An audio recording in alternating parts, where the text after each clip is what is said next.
damos início ao ciclo de palestra na primeira mesa redonda, uma mesa redonda que tratará de um novo olhar da medicina para um novo ser humano. A necessidade da construção do mundo melhor. E a saúde e a espiritualidade compõem esse mundo. Que possamos olhar mais o doente e não a doença. Percebemos que também todas as doenças que estão acontecendo, em grande parte, não são mais só físicas.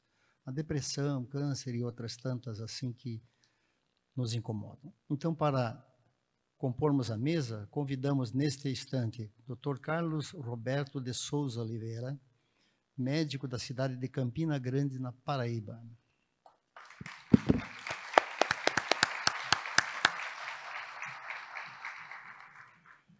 Dr. Décio Yandoli Júnior, da cidade de Campo Grande, Mato Grosso do Sul.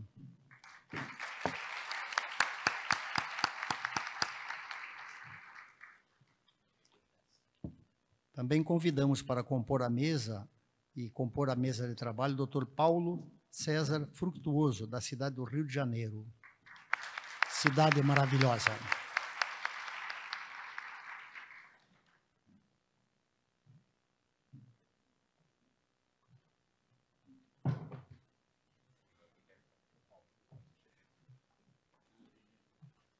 Tem prego.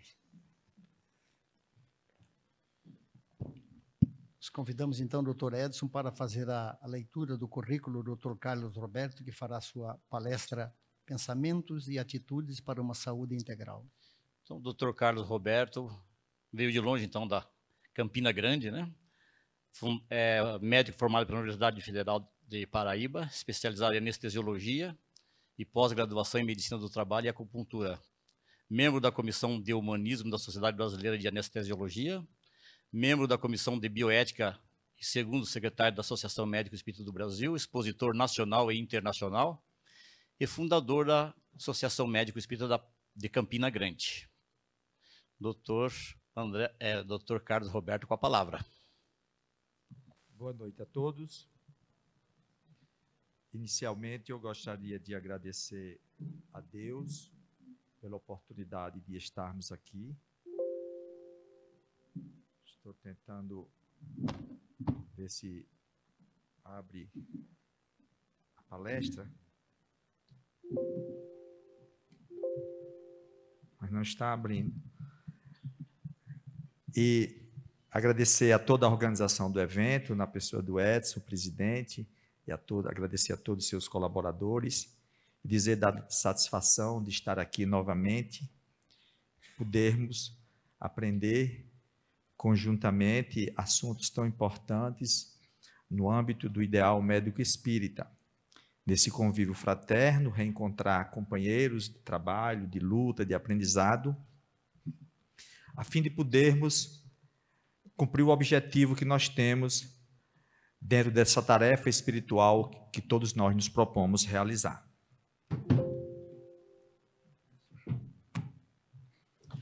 André Luiz, no livro Mecanismos da Mediunidade, ele faz uma citação muito importante relacionada ao pensamento.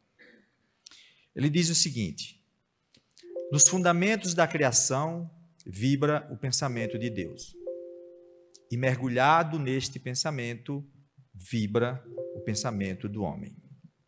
E que nós estamos na relação para Deus como os peixes estão na relação para dentro do mar, para a água do mar. Então, é isso que nós nos propomos estudar hoje. O pensamento como fator importante na promoção de saúde. Para isso, nós precisamos identificar, primeiro, o que é o pensamento. Segundo, de onde é que ele vem? Terceiro, como é que ele se manifesta? Quarto, quais são as ações que ele promove no indivíduo? E quinto, que ações também ele pode promover no meio ou em outras pessoas? Então, daí vem o título Pensamentos e Atitudes para uma Saúde Integral. Um dos grandes pensadores da humanidade e do século passado, em especial, foi William James. William James ele é considerado o pai da psicologia moderna. E ele diz o seguinte, que os seres humanos, alterando as suas atitudes mentais, eles podem alterar sua própria vida. Então, nós já observamos nesta frase uma dinâmica de como o pensamento pode influenciar a cada um de nós. E ele conclui: da maneira que pensamos, assim seremos. Esta segunda ideia, ela já traz uma relação de causa e efeito muito direta para todos nós. Porque se no modo como eu penso, eu me defino, então a responsabilidade que eu tenho como o meu pensamento, ela passa a ser muito maior daquilo que nós imaginamos. O Dr. John Haeckel, considerado, foi um dos pais da medicina, fisiologista, recebeu o prêmio Nobel, ele escreveu do espanto que ele acha em observarmos que como cada pensamento, a mente pode mover um átomo de hidrogênio, carbono, ou seja, as partículas e as células cerebrais. Isso chama-nos a atenção dessa interconexão que existe entre o subjetivo e o objetivo, entre o pensamento e entre a matéria, e em especial os efeitos que ele promove no nosso corpo. Um outro filósofo americano, Ralph Wolf Traine, ele coloca o seguinte: os pensamentos são forças, e cada onda de pensamento engendra e atrai o que se lhe assemelha. Nós estamos trazendo esses conceitos de filósofos, psicólogos e de estudiosos da área da saúde para irmos construindo uma ideia da importância que tem o pensamento em nossas vidas e de que nós podemos ter controle e devemos ter disciplina sobre os mesmos. Esta mesma ideia, Emmanuel, autor espiritual que nós já conhecemos, coloca no livro Pensamento e Vida. O pensamento, ele é força eletromagnética. Então, nós vamos aí já aos poucos identificando algumas das características do pensamento, que é o nosso objetivo inicial para tentarmos compreender os seus principais efeitos. Então, ele é uma força, ou seja, não é algo inerte. E como força, nós já vimos, pode nos transformar e definir a nossa própria realidade.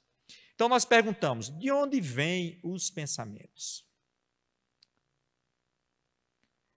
Calderaro, autor espiritual, no livro No Mundo Maior, fazendo uma analogia com o cérebro, ele diz o seguinte, o cérebro, ele é um instrumento que traduz a mente, manancial de nossos pensamentos. Então, nós já podemos aqui por dedução que na mente, essa estrutura, nós ainda vamos defini-la melhor, que lá está um reservatório, digamos, um manancial, a coletânea dos nossos pensamentos. Mas a mente ainda é matéria também. Embora ela seja formada de uma matéria diferente do que essa matéria tangível que nós já conhecemos, ela também é uma matéria diferenciada. E a estrutura mental do ser humano, como bem Emmanuel define no seu livro Pensamento e Vida, é como se fosse um espelho. E ele diz, a mente é o espelho da vida. Então, como espelho, o que é que essa estrutura faz? Um espelho, ele reflete as imagens que estão na sua frente. Se cada um de nós se colocar de frente ao espelho, nós vamos ver a imagem do outro lado. Ou seja, é o reflexo de cada um de nós do outro lado. Se imaginarmos a mente nessa conceituação de um espelho, então ele vai refletir a própria vida.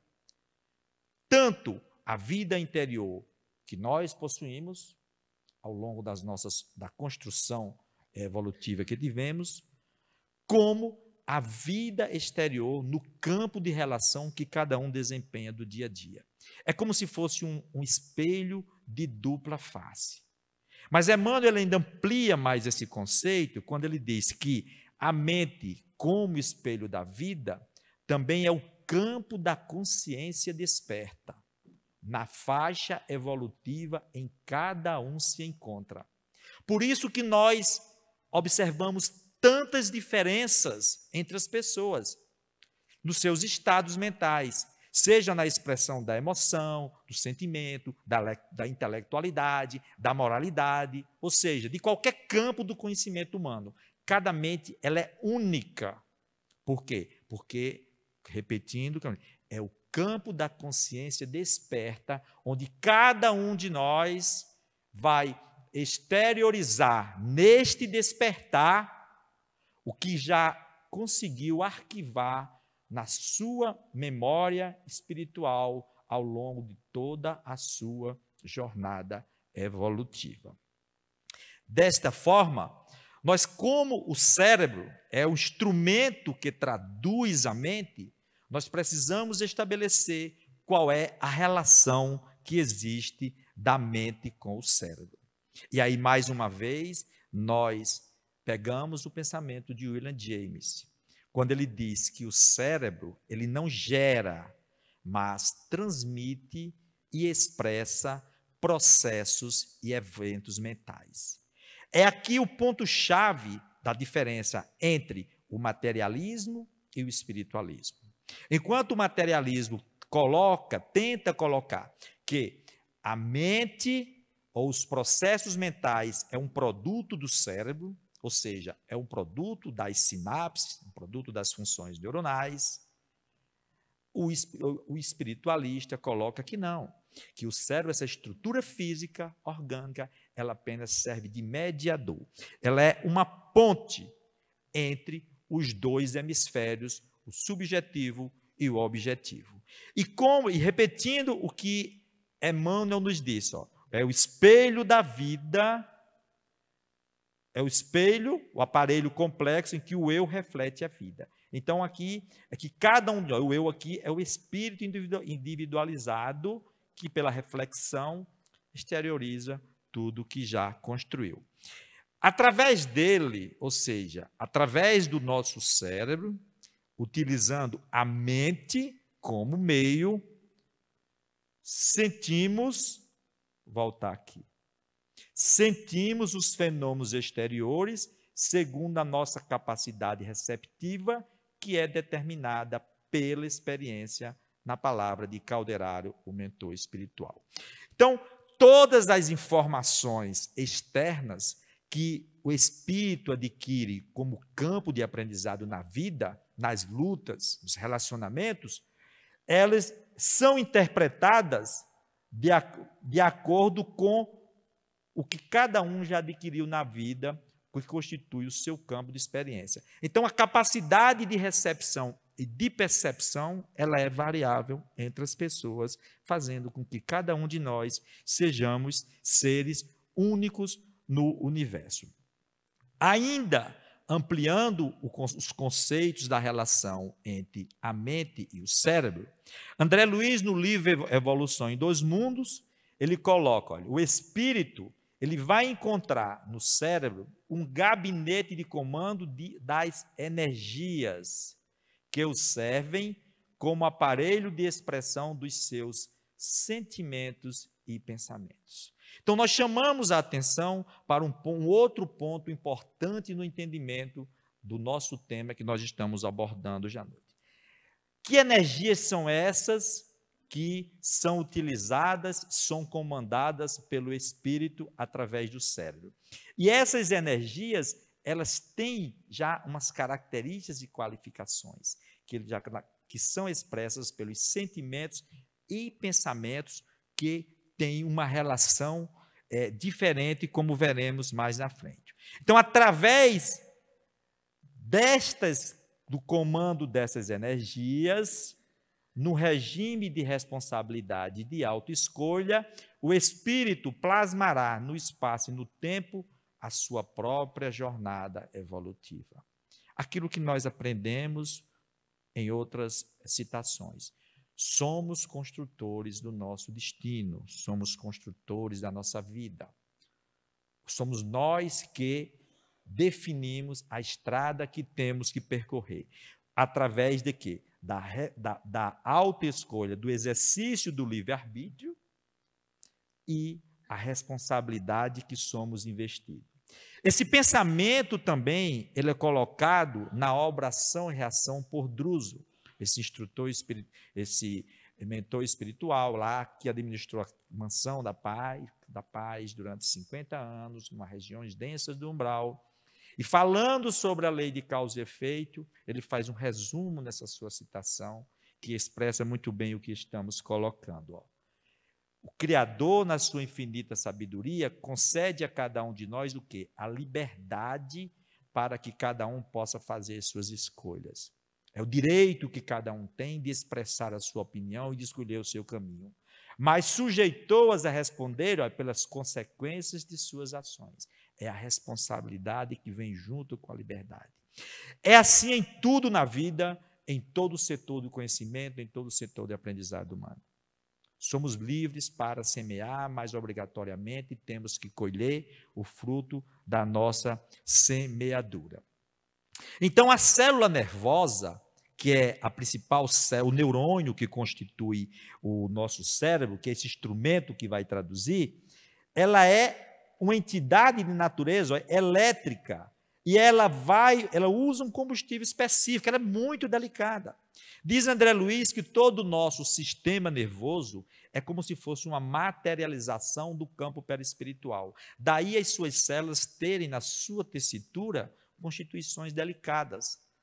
E precisa de oxigênio e de glicose, que são os dois combustíveis essenciais para que ela funcione, os quais, se faltarem, ela entra em morte para o seu funcionamento. Porém, do ponto de vista metabólico, ele necessita disso aí, mas funciona através de impulsos eletroquímicos. Então, ela é especializada em diversas funções, os sensitivos, motores. Os sensitivos captam as informações que vêm de fora, os motores para executar, intermediários e reflexos que conjugam essas funções. Porém, André Luiz ainda nos traz uma outra informação, que existe também neurônios que recebem as sensações exteriores, são esses neurônios sensitivos, mas também existem aqueles que recolhem as impressões da consciência.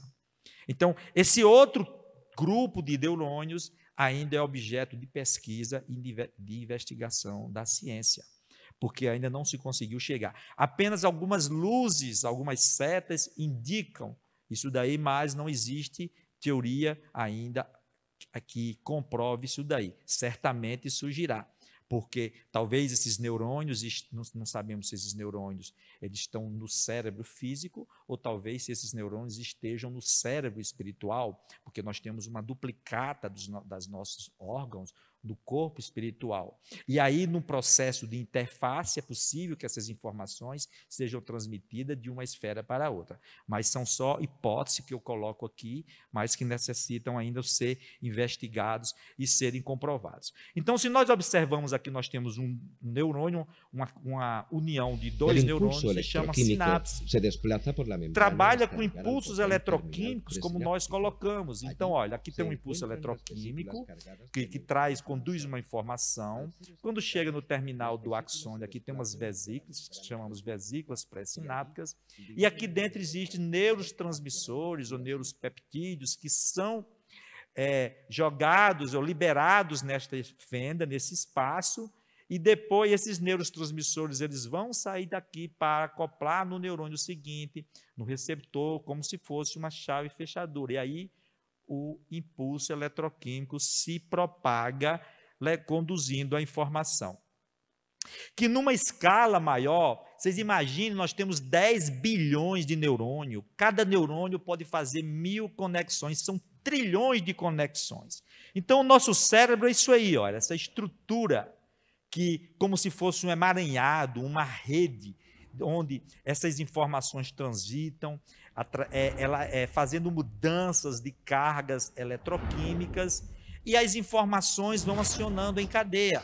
constrói verdadeiros caminhos, que nós chamamos de redes neurais. E aqui nós temos um neurônio, e aqui nós temos uma rede microtubular neuronal, que é importantíssima para a interface do pensamento, e aqui a liberação dos neurotransmissores nas vesículas que nós falamos. Então vocês imaginem isso aqui funcionando em velocidades supraluminais, que é a velocidade do pensamento, na formação e na constituição destas informações.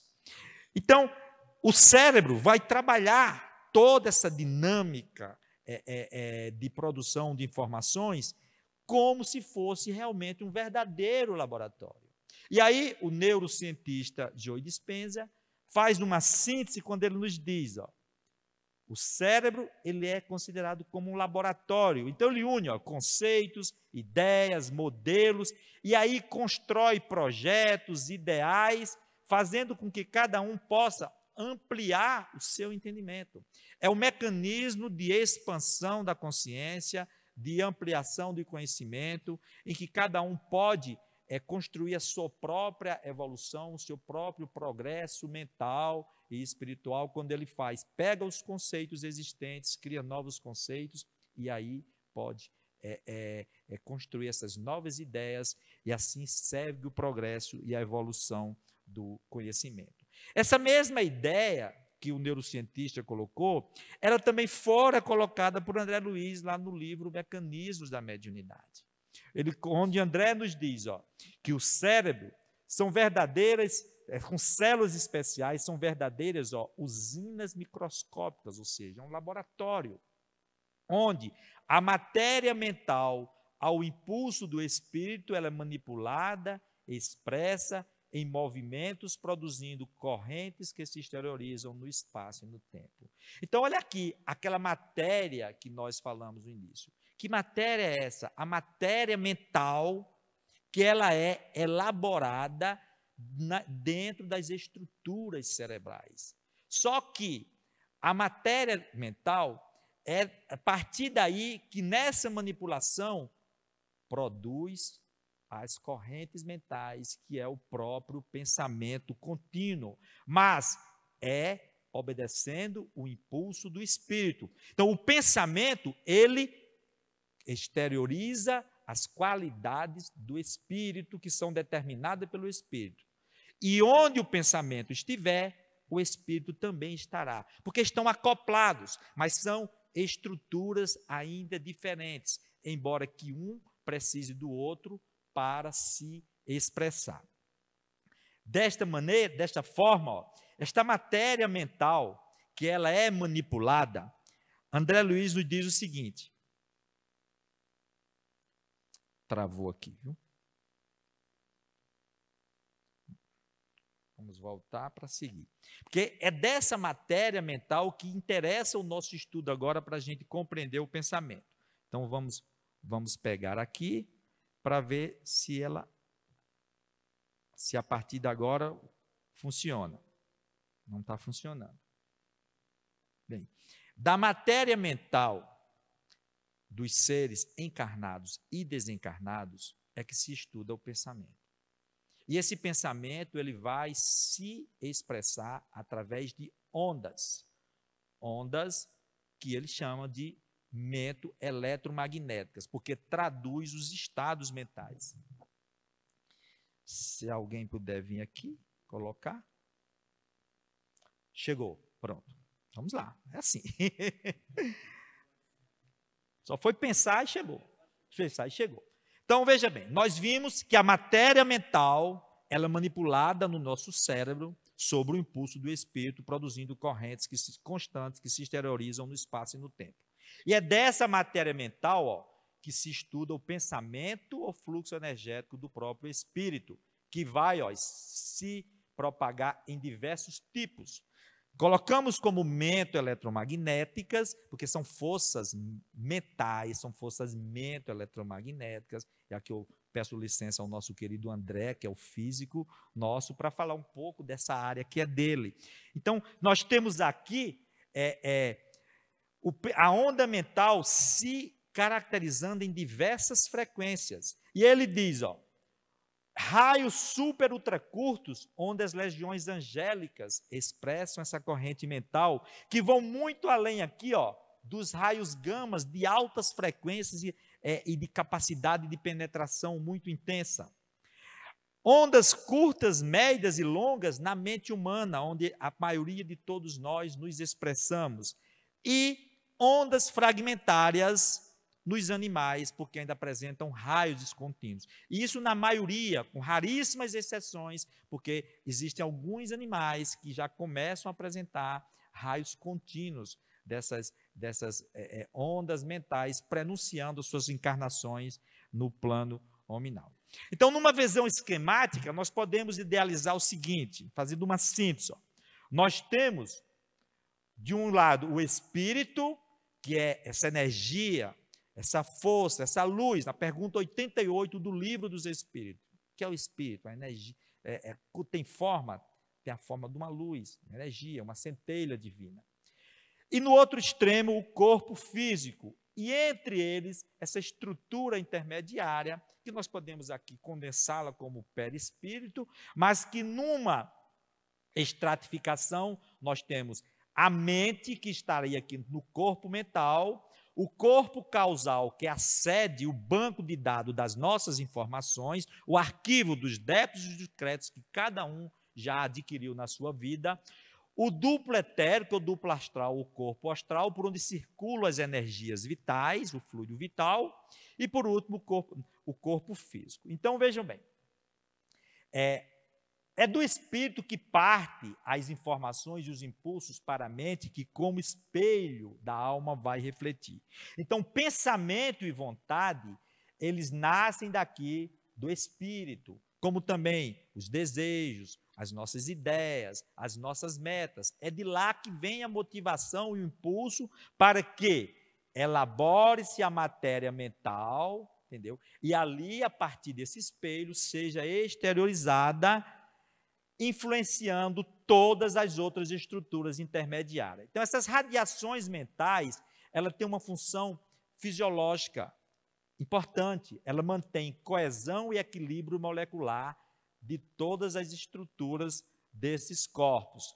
E, por último, por uma condensação vibratória, uma condensação dessas energias, e aí entra o duplo etérico, aí a gente tem o corpo físico, essas informações são transitadas para o corpo físico. Só que essas radiações, elas não ficam presas aqui, elas circulam, o pensamento vibra em circuito contínuo no corpo espiritual, mas elas se exteriorizam, como já vimos.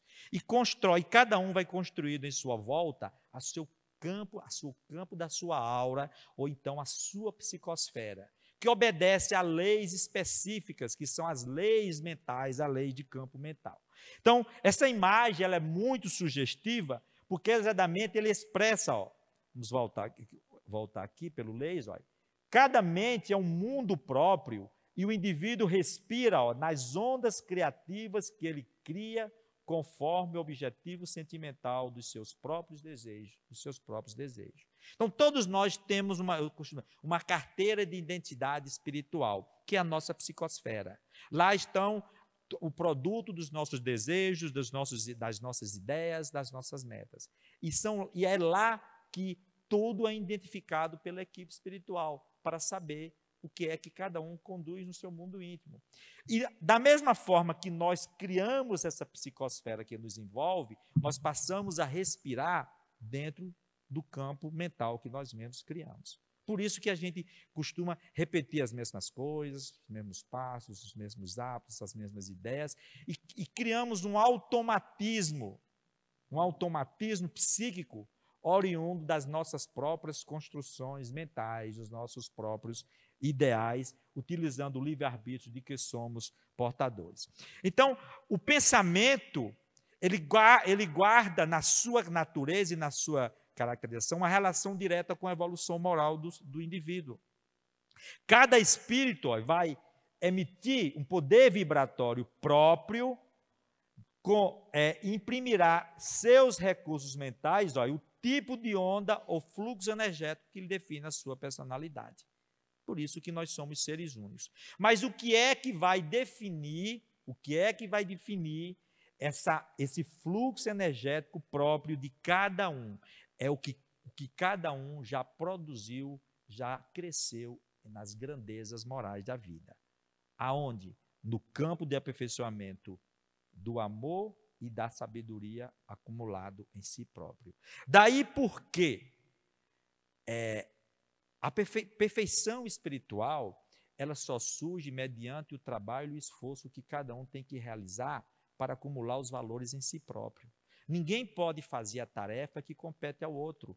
Emmanuel diz que essa tarefa ela é pessoal e é intransferível, porque cada um, utilizando da sua liberdade de construção, de escolher os seus caminhos, vai mobilizando os recursos necessários do campo de aprendizado da vida para enriquecer o seu patrimônio espiritual com os valores éticos, morais, intelectuais que a vida oferece como campo de aprendizado para cada um de nós. Lembrando que, como nós somos livres para semear e temos que colher as consequências da nossa semeadura, quando fazemos escolhas equivocadas e contrárias às leis divinas, ao princípio universal do bem e do amor, criamos consequências que são prejudiciais para nós próprios, e aí vem a necessidade da reparação, da luta e da dor para que o indivíduo conquiste o seu próprio equilíbrio, a sua própria harmonia. Então, o que é o pensamento? Essa pergunta foi feita por um professor desencarnado, André Luiz, está lá no livro Libertação, que ele vivia atormentado pelo seu próprio pensamento. E André traz uma definição que sintetiza isso que nós estamos discutindo. Ó. O pensamento é, sem dúvida, força criadora de nossa própria alma e uma continuação de nós mesmos. Da mesma forma que eu estendo a minha mão para tocar nessa parede, com o meu pensamento, direcionado pela minha vontade, eu posso alcançar o objeto dos meus desejos. Através dele, ou seja, através do nosso pensamento, nós vamos agir no meio em que vivemos e vamos criar um padrão de influência no bem ou no mal. Padrão de influência esse que é caracterizado pelos nossos desejos, pelas nossas metas, pelas nossas intenções, que nós vamos imprimir estas qualidades ao pensamento. Por quê? Os nossos pensamentos, geram nossos atos, e os nossos atos geram pensamentos nos outros. É uma sequência, é uma reação em cadeia, certo? Pensamento, palavra, atitudes. Está íncita no ser. E pela capacidade que tem de influenciar os outros seres, através do processo de sintonia e de afinidade, faz com que todos nós estejamos unidos dentro do universo e comunguemos dos mesmos ideais com aqueles mesmos seres que pensam da mesma forma que nós pensamos. Então, características principais do pensamento. Estamos colocando alguma coisa que parece ser repetitiva, mas na realidade é ampliação para que fique fixo isso daí em nossas ideias.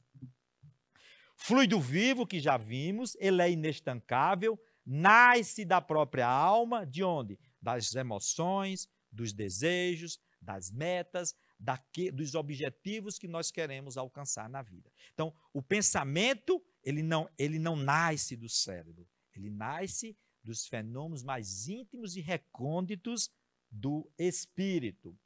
Ele é absorvido pela mente num processo vitalista semelhante à respiração.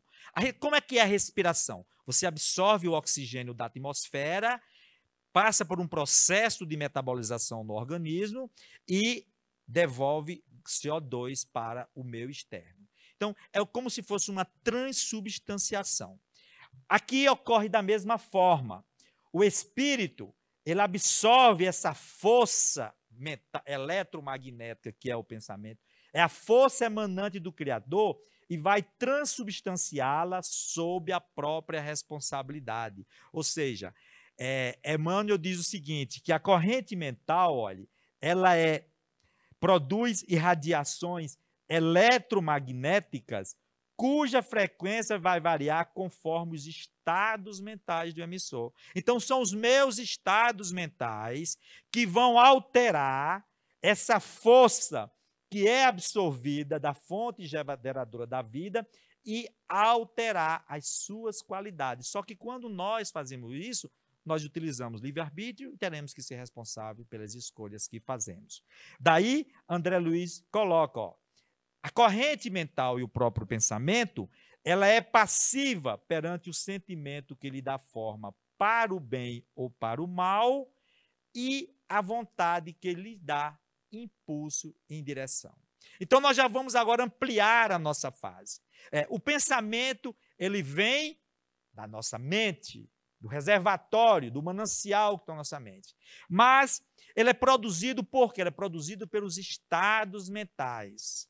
Os estados mentais do indivíduo expressam desejos, emoções, ideais e sentimentos. Então, nós podemos dizer que quem produz o pensamento, ou melhor, quem caracteriza, quem define a natureza do pensamento, são os nossos sentimentos. Então, a frase já se amplia. Não é mais penso, falo e atuo. É sinto, penso, falo, atuo e ajo. Essa sequência e nesse mecanismo de agir, passamos a influenciar os outros. Bem, como o sentimento é quem produz a natureza do pensamento, apenas o sentimento reto, pode esboçar o reto pensamento, sem os quais a alma vai adoecer porque lhes falta equilíbrio interior e vai transferir para o seu corpo, para as suas células, todas as perturbações e os desequilíbrios. Então, a origem das nossas doenças, dos nossos males, vem exatamente dos nossos sentimentos desequilibrados. Aí o pensamento sombrio, diz Emmanuel, adoece o corpo são, agrava os males do corpo enfermo, porque vai sempre piorar o estado em que eles se encontram. Os nossos sintomas mentais depressivos alteram as células no seu mecanismo de reprodução, de mitose, que ocorre continuamente.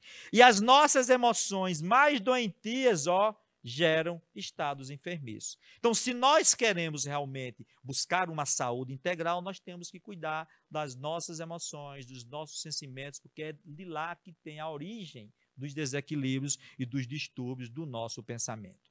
O doutor Kazuo Murakami coloca, a ação positiva que os genes podem ter, que o pensamento pode ter sobre os genes, Fatores positivos, felicidade, entusiasmo, fé, oração, altruísmo, bondade, tudo isso daí vai ativar a transcrição de genes importantes. E o mesmo vai acontecer, quer dizer, o inverso com os fatores negativos.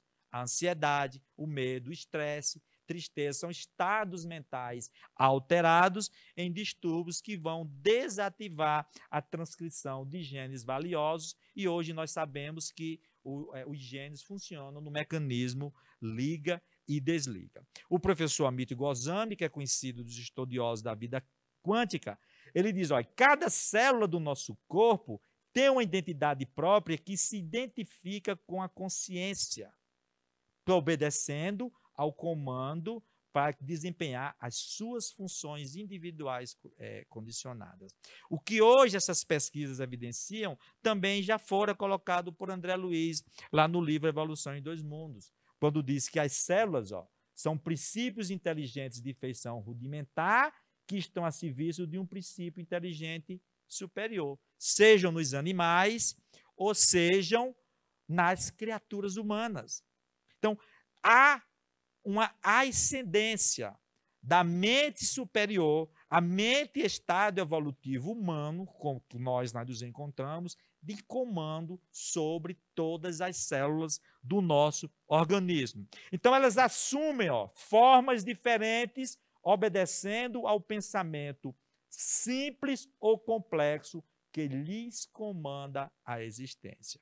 Então, existe uma verdadeira comunicação mente-corpo através da conexão com essas estruturas microscópicas infinitesimais, que são as células. São estruturas individuais. Eles desempenham funções fisiológicas próprias. É um ser vivo. Desde os vírus, os principais seres vivos, até uma consciência humana, existe uma reação de comunicação, digamos, um efeito de cascata ascendente, onde os seres infinitesimais se reúnem para formar as estruturas mais complexas em que a vida possa se expressar. Então, a célula individual, ela se reúne para constituir os tecidos formam os órgãos formam os sistemas, e os sistemas funcionam aí em obediência sobre o comando da nossa mente. E aí pode-se agir, interferir em todo esse processo através dessas partículas de pensamento, as unidades de força psíquica, que são os bióforos que André Luiz coloca, onde o indivíduo vai projetar sobre as células, através do citoplasma, todos os estados mentais que nós fazemos conforme as escolhas para o bem ou para o mal. Então, cada indivíduo traz as predisposições kármicas impressas nas suas predisposições genéticas, criando as predisposições mórbidas. Mas nós aprendemos com o Cristo que, embora cada um tenha que colher os frutos pelas suas obras, mas o amor cobre a multidão dos pecados. E quando o indivíduo faz um uso do livre-arbítrio, novas escolhas para o bem ou para o mal, ele vai alterar, porque ele tem a possibilidade de agravar ou suavizar as situações kármicas que eles trazem em si próprio. Então, é a lei de causa e efeito e a lei de liberdade aqui ocorrendo na intimidade celular do nosso corpo. Todo mal por nós praticado conscientemente expressa, de algum modo, lesão em nossa consciência, e toda lesão dessa espécie determina distúrbio ou mutilação do organismo, diz Druso no livro Ação e Reação. Então, a nossa conduta gera responsabilidade. E a responsabilidade pela nossa conduta são os efeitos benéficos ou maléficos, de acordo com a conduta feliz ou infeliz que cada um assume na vida. Daí, para o homem na Terra, para os estudiosos da ciência, que ainda não foram iluminados pelos conceitos do espírito, a saúde pode ser equilíbrio dos órgãos materiais. Mas, para o espírito imortal, a saúde é a perfeita harmonia da alma, que ele vai adquirir ao longo de toda a sua caminhada evolutiva, pelos esforços que faz buscando realizar o reino divino dentro de si mesmo. E, finalizando, chegamos na proposta que Jesus colocou para a humanidade, de estabelecer o pensamento reto, atitude correta e harmonia mente e corpo. Jesus dizia sempre quando ele curava: eis que já estás são, não peques mais para que não te suceda coisa pior. Ou seja, estabelecendo uma relação de causa e efeito das nossas dores, das nossas doenças, com as nossas atitudes contrariadas à lei. Então, gente, toda ideia que você venha a aceitar influenciará seu espírito. Escolha os pensamentos do bem para orientar-lhe o caminho, e o bem transformará a sua vida numa cachoeira de bênção. Essa é a mensagem final que eu quero deixar, vinda de André Luiz. Que Deus nos abençoe. Obrigado a todos.